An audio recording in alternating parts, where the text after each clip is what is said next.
কৃষ্ণ বলি আমি তারেই বলি, কালো তারে বলে গায়ের লোক।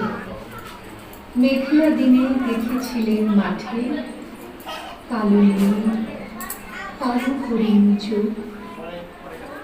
ঘোমটা মাথায় ছিল না তার মোটে, মুক্ত বেনি পিঠের পরে লোটে। কালো পাশে যতই কালো হোক, দেখেছি তার কালো হরিণ চোখ।